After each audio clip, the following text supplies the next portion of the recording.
जहाँ तक मुझे लगता है कि most of the students coaching जाते या फिर जाएंगे या फिर जा चुके हैं। और मैंने और मेरे भाई ने भी बहुत ही कच्ची उम्र में कोचिंग क्लासेस जाना चालू कर दिया था, क्योंकि हमसे घर पर पढ़ाई बिल्कुल भी नहीं होती थी। अब ये बात है क्लास 7 की। मैंने और मेरे भाई ने नया नया कोचिंग क्लासेस ज्वाइन किया था, वो भी केवल एक सब्जेक्ट के लिए।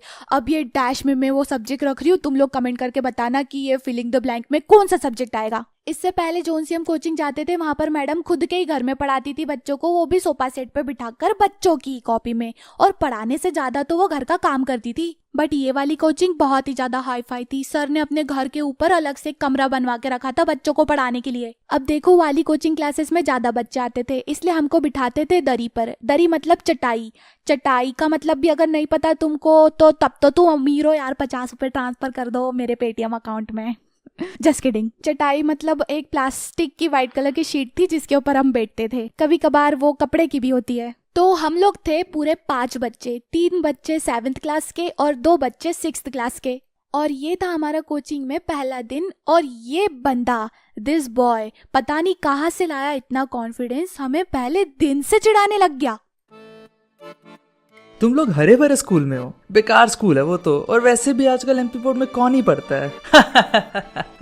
पहली बार हमारी बेइज्जती हमारे ही मुंह पे किसी ने कर दी। और उस दिन मैंने अपने भाई को समझाया कि इस बंदे से कभी तू बात मत कर लेना, मुझे तो बड़ा बिगड़ा हुआ लगता है। बट मेरा भाई इतना पगला, उसके भाई से दोस्ती कर बैठा। वैसे तुम्हारा घर किधर है? नहीं नहीं नहीं, मत बता मत बता। अरे हम तो वहाँ रहते हैं। मैंने बोला था ना तुझे मत बता। मैं तो इसलिए पूछ रहा था ताकि गलती से भी ना मेरा उस गली में पैर न पड़ जाए। चलो चलो बच्चों, फटाफट से कॉपी किताब निकाल लो। तुम लोगों को भी एनसीईआरटी की बुक है? हाँ, एक मिनट, सीबीएसई वाले भी एनसीईआरटी की बुक्स में से पढ़ते हैं, तो फिर क्या ही फायदा सीबीएसई में होने का। बड़ा आया सीबीएसई वाला, मेरे से पंगा नहीं लेने का। फाइनली मैंने भी अपना रिवेंज ले लिया और यहाँ से चालू हुआ हमारा 36 का आंकड़ा।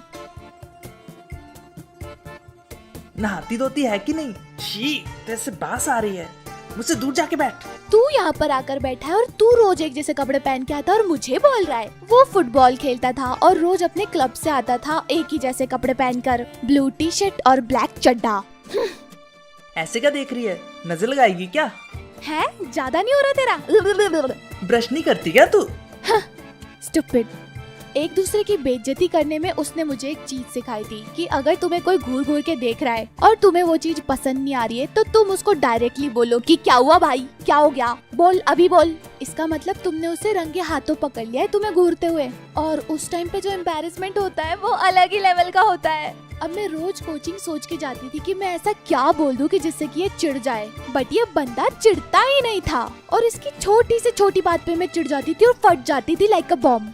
ओए बाहुबली, तूने होमवर्क किया क्या? मेरा नाम बाहुबली नहीं है, उसने मेरा नाम बाहुबली रख के रखा था। और पता नहीं पूरी कोचिंग क्लास के बच्चों को कैसे पता चल गया। वहाँ पर केवल 6-7 के बच्चे नहीं आते थे, सारी क्लासेस के बच्चे आते थे, बट अलग अलग बैच टाइम पर। बट कभी भी मुझे कोई भी मिल रहा तो बाहुबली बाहुबली बोल रहा। अरे तुमको किसने बताया कि मेरा नाम बाहुबली है? लाइक मेरा नाम बाहुबली नहीं है, बट उसने मेरा नाम बाहुबली रखा है, ये तुमको किसने बताया? हे बाहुबली, छुट्टी हो गई तेरी? मेरा नाम बाहुबली नहीं है, और अगर मेरा नाम बाहुबली तो तू कटप्पा और तू चड्डा मास्टर। बोल मत दियो मेरे को कभी बाहुबली।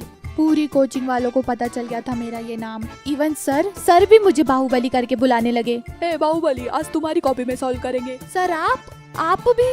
मेरे मम्मी पापा ने मेरा कितना अच्छा नाम रखा है, कृष्णा। ये क्या बाहुबली बाहुबली लगा रखा है? ये नाम जचता है तुम पर। अभी मुझे बहुत ज्यादा गुस्सा आ रहा था और मैंने बहुत सोचा कि इसका ऐसा क्या नाम रखूं कि इसकी पूरी रूह चिढ़ जाए। और इतना सोचने के बाद मेरे दिमाग में एक नाम आया, ब्लू टी शर्ट वाला।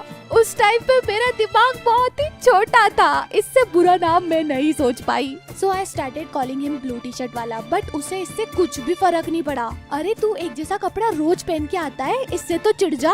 तब मुझे उसके छोटे भाई ने बताया कि वो केवल एक नाम से चिढ़ता है, लेकिन वो नाम है क्या वो नहीं बताया। उसकी मम्मी उसे उस नाम से चिढ़ाती थी। उस टाइम पर मेरी एक बेस्टी थी जिसकी मम्मी का ब्यूटी पार्लर था, और उसकी मम्मी के ब्यूटी पार्लर में इस बंदे की मम्मी जाती थी। मतलब कनेक्शन देख रहे हो? ये बात मैंने अपनी बेस्टी को बताई और उसने मुझे बोला कि मैं लाके दूंगी तुझे नाम, और उसने मुझे नाम लाके दिया। उसकी मम्मी उसे चपटू बुलाती थी, चपटू। ए चपटू, तूने होमवर्क किया? क्या? इसको किसने बताया? तूने? नहीं मैंने नहीं बताया। ऐसे ही करते करते कुछ टाइम हो गया और हमारी क्लास में कुछ और बच्चे आ गए। उनमें से एक बच्चा था जो बहुत ज्यादा हंसी मजाक करता था, हद से ज्यादा। तब चप्टू मेरे पास आके बोला, इससे बात मत करना, ये अच्छा बच्चा नहीं है। तुझे बड़ा पता है। और थोड़े टाइम बाद उस बच्चे ने गाली वाली देना चालू कर दिया, जिससे हम लोग बहुत ज्यादा इरिटेट हो गए थे। बट फिर हम लोगों ने मिलके उसे कोचिंग से निकलवा दिया। उसके बाद चप्टू और मेरी दोस्ती काफी अच्छी हो गई थी। लाइक हम लोग टांग खिंचाई तो करते थे बट अच्छे दोस्त भी थे। और धीरे धीरे मैं उसे लाइक करने लगी थी, मुझे पता भी नहीं चला। उस टाइम पे क्रश क्या होता है उसका मतलब भी नहीं पता था मुझे। And I got my first crush. फिर जब गर्मियों की छुट्टी लगी तब मुझे रियलाइज हुआ कि मुझे चप्टू की याद आ रही है। क्या इसकी याद क्यों आ रही है मुझे? अब देखो तुम मानो या ना मानो, बट जब लड़कियां किसी को लाइक करने लगती है ना, वो इस चीज को मानती ही नहीं है कि वो उसे लाइक करने लगी है। ये ना बट जब मैंने नोटिस किया कि मैं उसका क्लास में वेट करती हूँ और वो जब नहीं आता है तब मुझे क्लास में बिल्कुल भी मजा नहीं आता। तब मुझे लगा कि ये तो बड़ी गड़बड़ हो गई। अब आई डोंट नो कि मेरे साथ ही ऐसा है कि सारी लड़कियों के साथ ऐसा ही होता है। अगर मैं किसी को लाइक करती हूँ तो मैं यही चाहूंगी कि सामने वाला मुझे आके बोले। मैं अगर किसी को लाइक कर रही हूँ तो वो क्यों बोलेगा भला? उसको तो पता भी नहीं होगा कि मैं उसे लाइक करती हूँ। बट अंदर ही अंदर मैं इमेजिन करूंगी कि वो मुझे आके बोलेगा और मैं हाँ बोलूंगी। Wow very nice. मैंने अपने ही इमेजिनेशन में वन साइडेड क्रश को टू साइडेड में कन्वर्ट कर दिया था और मैं उसकी हर एक चीज को नोटिस करने लगी थी, हर एक। ये ले, आज तेरा बर्थडे है ना, हैप्पी बर्थडे। हाँ, ये मेरे लिए। Thank you. इसे मैं हमेशा संभाल के रखूंगी। वैसे है क्या ये? पेन। ओह वाओ, यही तो मुझे चाहिए था। Best birthday gift ever. और फिर एक दिन हम लोग वहाँ से शिफ्ट हो गए, मतलब कि मेरा कोचिंग जाना बंद। बट उसके बावजूद मैं अपनी 9th क्लास से 11th क्लास तक इमेजिनेशन की दुनिया में ही रही। और अगर कोई मुझसे पूछता भी था, I was like, sorry dude, I have a crush on someone. तो दीदी मुझे तो बस केवल कॉपी चाहिए थे। एक बार बोला ना, समझ में नहीं आता कि मेरा क्रश है। हट। बट फिर एक दिन जब मैं 11th क्लास में थी, हाय कैसा है? पहचाना मुझे? Coaching classes Baahubali. ओ हाँ, बाहुबली। और कैसी है तू? अरे मस्त, तू बता। और ये कौन है? ये मेरी गर्लफ्रेंड है। हेलो।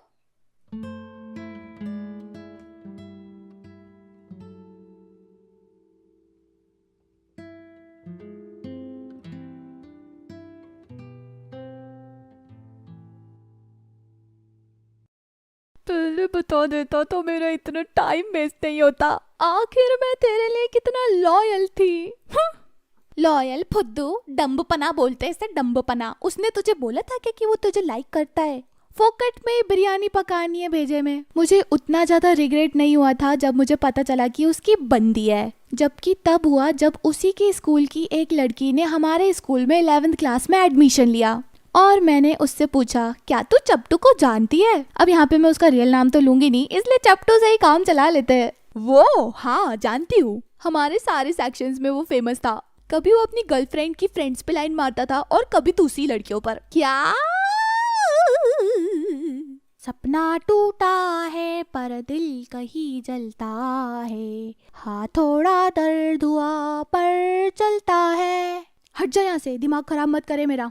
तो आज के लिए बस इतना ही। अब मैं मिलती हूँ अगले वीडियो में, तब तक के लिए टाटा बाय बाय।